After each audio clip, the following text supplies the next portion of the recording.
नमस्कार दोस्तों, टारगेट विश्वनाथ में मैं सभी दोस्तों का हृदय से अभिनंदन करता हूं। दोस्त प्रिय साथियों, वाकई में जब आप कमर कस ही लिए हैं दोस्तों तो सफलता जरूर हासिल होगी, इसमें कोई भी संदेह नहीं है। दोस्तों प्रिय साथियों, मैं उन अभी अपने सभी साथियों से बताना चाहता हूं कि परीक्षाएं केवल 2 दिन शेष बची है, बिल्कुल सन्निकट है दोस्तों।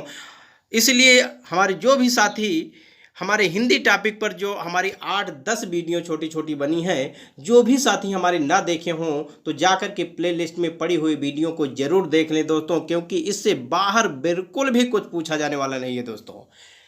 तो प्रिय साथियों, आइए आइए आपको हम आज के हिंदी के इस जबरदस्त मॉडल पेपर की ओर ले चलते हैं। चलिए देखते हैं। इसमें पहला सवाल है दोस्तों कि संयोग शब्द का विलोम शब्द क्या होगा। संयोग शब्द का विलोम शब्द क्या होगा। पहला है आयोग, वियोग, विरह और योग ही। तो दोस्तों संयोग शब्द का विलोम शब्द वियोग होता है। यहाँ पर आपका ख ऑप्शन बिल्कुल राइट आंसर है दोस्तों। चलिए नेक्स्ट क्वेश्चन की ओर आगे बढ़ेंगे दोस्तों। अगला दूसरा क्वेश्चन है अनुलोम शब्द का विलोम है। पहला ऑप्शन सुलोम, ख ऑप्शन में प्रतिलोम, अनुलोम और अवलोम। तो अनुलोम शब्द का विलोम शब्द होता है दोस्तों प्रतिलोम, यानी कि यहां पर आपका ख ऑप्शन बिल्कुल राइट आंसर होगा दोस्तों। ठीक है। चलिए तीसरा क्वेश्चन है, बड़ा अच्छा शब्द है दोस्तों, कई बार परीक्षाओं में पूछा गया है, जबरदस्त शब्द है दोस्तों। गौरव का विलोम शब्द क्या होता है दोस्तों। गौरव का विलोम शब्द क्या होता है। लाघव, लघुत, लघुता और लघुतम। तो गौरव का विलोम शब्द दोस्तों लाघव होता है। यहाँ पर आपका पहला ऑप्शन यानी कि का ऑप्शन बिल्कुल राइट आंसर है दोस्तों। चलिए नेक्स्ट क्वेश्चन, चौथा नंबर का क्वेश्चन है दोस्तों। तिमिर का विलोम शब्द है। तिमिर का विलोम शब्द है आलोक, किरण, रंगीन या रंगहीन। तो तिमिर का विलोम शब्द होता है दोस्तों आलोक। यहां पर पहला ऑप्शन आपका बिल्कुल राइट आंसर है दोस्तों। चलिए नेक्स्ट क्वेश्चन की ओर आगे बढ़ेंगे दोस्तों। यथार्थ का विलोम शब्द है। यथार्थ का विलोम शब्द पहला है कृत्रिम, कृत्रिम, आदर्श, उचित या अनुचित। तो यथार्थ का विलोम शब्द दोस्तों कृत्रिम होता है। यहाँ पर पहला ऑप्शन बिल्कुल राइट है दोस्तों। बिल्कुल दोस्तों अपने दिमाग में बिल्कुल फीड करते चलिए दोस्तों। चलिए नेक्स्ट क्वेश्चन है दोस्तों, अमित शब्द का विलोम है। अमित शब्द का विलोम है सुमित, कुमित, परमित और दुर्मित। तो अमित शब्द का विलोम शब्द यहाँ पर क्या होगा दोस्तों। यहाँ पर अमित शब्द का विलोम शब्द होता है दोस्तों परमित, यानी कि गा ऑप्शन बिल्कुल राइट आंसर है दोस्तों। चलिए नेक्स्ट क्वेश्चन की ओर आगे बढ़ेंगे। 7 नंबर का क्वेश्चन है दोस्तों, अतिवृष्ट। अतिवृष्ट का विलोम शब्द होगा दोस्तों अल्पवृष्ट, लघुवृष्ट, अनावृष्ट और न्यूनवृष्ट। तो अतिवृष्ट का विलोम शब्द दोस्तों अनावृष्ट होता है। यहाँ पर गा ऑप्शन बिल्कुल राइट आंसर है दोस्तों। चलिए नेक्स्ट क्वेश्चन की ओर आगे बढ़ेंगे दोस्तों। 8 नंबर क्वेश्चन है, सामान्य शब्द का विलोम है।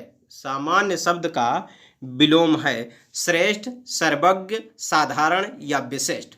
तो सामान्य शब्द का विलोम शब्द होता है दोस्तों विशिष्ट। ठीक है। यहां पर आपका घ ऑप्शन बिल्कुल राइट आंसर होगा दोस्तों। चलिए नेक्स्ट क्वेश्चन, प्रत्यक्ष शब्द का विलोम है। 9वां क्वेश्चन में है दोस्तों, प्रत्यक्ष शब्द का विलोम है अपरोक्ष, परोक्ष, सुंदर या प्रत्यय।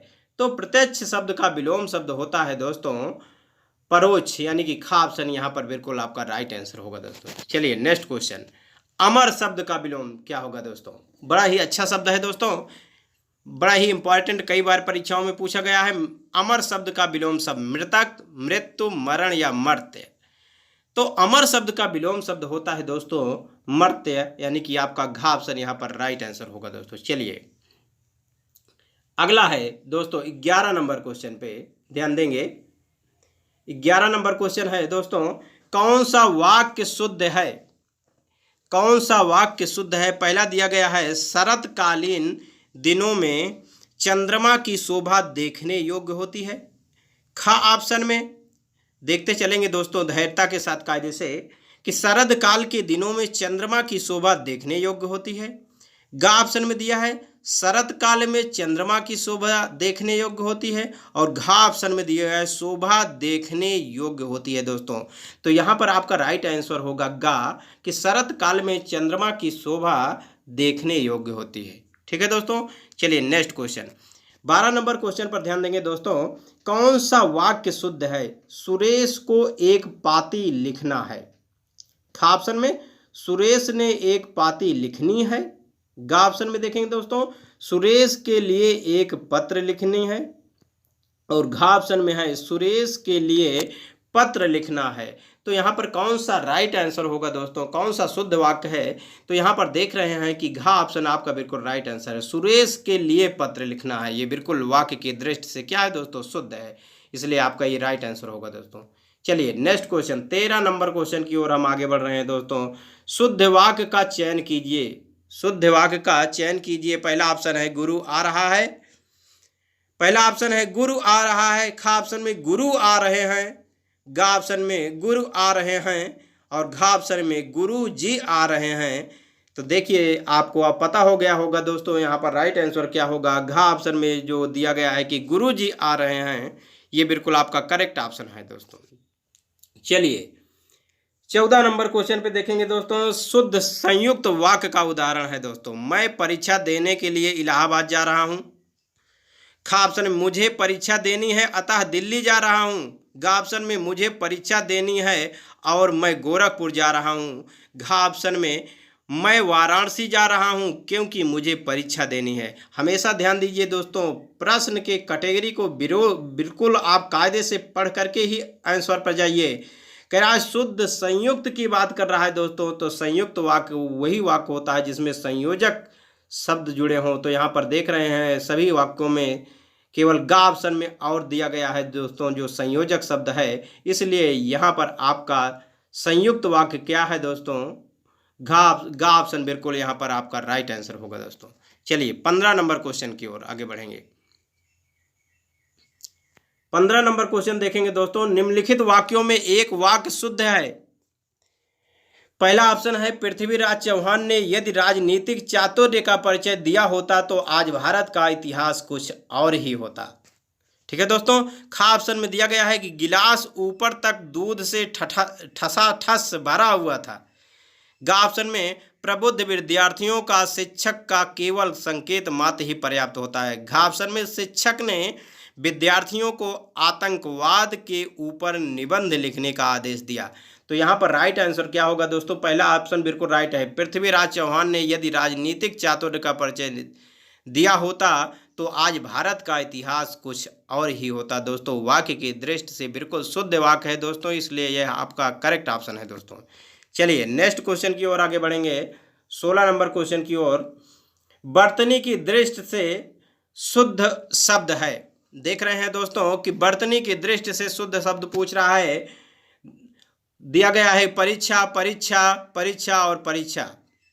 परीक्षा को 4 प्रकार से लिखा गया परीक्षा शब्द को, तो बर्तनी के दृष्टि से कौन सा शब्द शुद्ध है दोस्तों। आप देख रहे हैं कि यहाँ पर गा ऑप्शन में जो परीक्षा दिया गया है ये बिल्कुल राइट है, अतः आपका गा ऑप्शन बिल्कुल राइट आंसर होगा दोस्तों।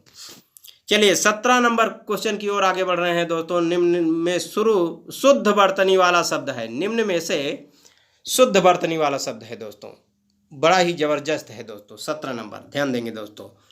पहला है उज्ज्वल, वैमनस्यता, कवित्री, प्रामाणिक। तो कौन सा शुद्ध है दोस्तों, तो बर्तनी के दृष्टि से शुद्ध शब्द है दोस्तों उज्ज्वल। ये परीक्षा में कई बार पूछा गया है दोस्तों, ध्यान देंगे उज्ज्वल। ठीक है। चलिए नेक्स्ट क्वेश्चन की ओर। अशुद्ध बर्तनी वाला शब्द है। अशुद्ध बर्तनी वाला शब्द है, इसमें देखेंगे पहला दिया है प्रज्वलित, समुज्ज्वल, उज्ज्वल और समुज्ज्वल। यहाँ पर ध्यान से देखेंगे दोस्तों तो यहाँ पर थोड़ा सा मिस्टेक, प्रिंटिंग मिस्टेक हुआ है। यहाँ पर जो खा ऑप्शन में समुज्ज्वल जा दिया गया है, इसमें हलंत होना चाहिए दोस्तों, और उज्ज्वल में भी ये जा में हलंत होना चाहिए। अब आप बताइए कि अशुद्ध बर्तनी वाला शब्द कौन सा है दोस्तों। तो यहाँ पर देख रहे हैं का शब्द, का में जो प्रज्वलित दिया गया है ये भी राइट है दोस्तों, शुद्ध शब्द है बर्तनी के दृष्टि से। और खा में समुज्ज्वल दिया गया है, जा में हलंत लग करके ये भी शुद्ध है। और गा में उज्ज्वल में जा में हलंत लग करके ये भी आधा वर्ण बन गया है दोस्तों, इसलिए ये भी शुद्ध है। और घा ऑप्शन में जो समुज्ज्वल दिया गया है दोस्तों ये बिल्कुल गलत है बर्तनी की दृष्टि से दोस्तों, इसलिए यहाँ पर आपका राइट आंसर घा होगा दोस्तों। ठीक है। चलिए नेक्स्ट क्वेश्चन की ओर आगे बढ़ेंगे दोस्तों।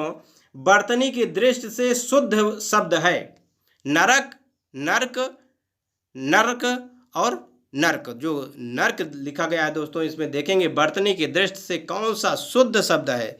तो खा ऑप्शन में जो जो देख रहे हैं दोस्तों नर्क लिखा है, ये बिल्कुल वर्तनी की दृष्टि से बिल्कुल शुद्ध शब्द है, इसलिए यह आपका खा ऑप्शन बिल्कुल राइट आंसर होगा दोस्तों। चलिए 20 नंबर क्वेश्चन की ओर आगे बढ़ रहे हैं दोस्तों। किस शब्द की वर्तनी अशुद्ध है? देखेंगे लंगड़, बुझक्कड़, कोंकड़, भुक्खड़। तो कौन सा वर्तनी के दृष्टि से अशुद्ध है? तो वर्तनी के दृष्टि से अशुद्ध शब्द है दोस्तों घा ऑप्शन भुक्खड़। ठीक है, बाकी सभी शुद्ध हैं। चलिए आगे देखेंगे 21 नंबर। पीछे पीछे चलने वाला वाक्यांश के लिए एक शब्द होगा। पीछे पीछे चलने वाला वाक्यांश के लिए एक शब्द क्या होगा दोस्तों? पहला ऑप्शन है अनुचर, अनुगामी, अनुवर्ती या अनुगमनीय। तो जो पीछे पीछे चलने वाला होता है दोस्तों, आपका कौन सा नंबर 21 नंबर क्वेश्चन है दोस्तों, इसमें पूछ रहा है पीछे पीछे चलने वाले वाक्यांश के लिए एक शब्द क्या होगा दोस्तों। तो यहाँ पर देख रहे हैं दोस्तों, जो पीछे पीछे चलने वाले के लिए एक शब्द होता है अनुगामी कहलाता है, यानी कि आपका खा ऑप्शन बिल्कुल राइट आंसर होगा दोस्तों। चलिए 22 नंबर प्रश्न की ओर देखेंगे। खाद्य सामग्री जो यात्रा के समय रास्ते में उपभोग के लिए दी जाती है वह क्या कहलाती है? स्वल्पाहार, पथ्य, पाथेय, उपाहार। तो हमेशा ध्यान दीजिए दोस्तों, जो खाद्य सामग्री जो रास्ते के समय यात्रा के समय रास्ते में उपभोग के लिए दी जाती है उसके लिए एक शब्द पाथेय शब्द का यूज किया जाता है दोस्तों। यहाँ पर आपका गा ऑप्शन बिल्कुल राइट आंसर है दोस्तों। चलिए दोस्तों अगला 23 नंबर क्वेश्चन की ओर हम आगे बढ़ रहे हैं। जिस स्त्री का पति जीवित है उसके लिए उपयुक्त शब्द है पतिव्रता, सधवा, विवाहिता, अनुरक्ता। तो जिस स्त्री का पति जीवित है उसके लिए उपयुक्त शब्द होता है दोस्तों सधवा। ठीक है, और जिसका पति मर गया हो, ना जीवित हो, उसे विधवा कहते हैं। चलिए नेक्स्ट क्वेश्चन की ओर।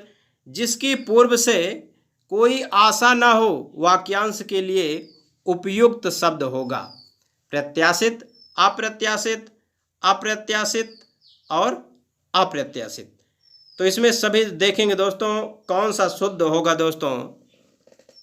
अप्रत्याशित, अप्रत्याशित, खा, गा और घा तीनों ऑप्शन में लिखा गया है दोस्तों कौन सा शुद्ध है।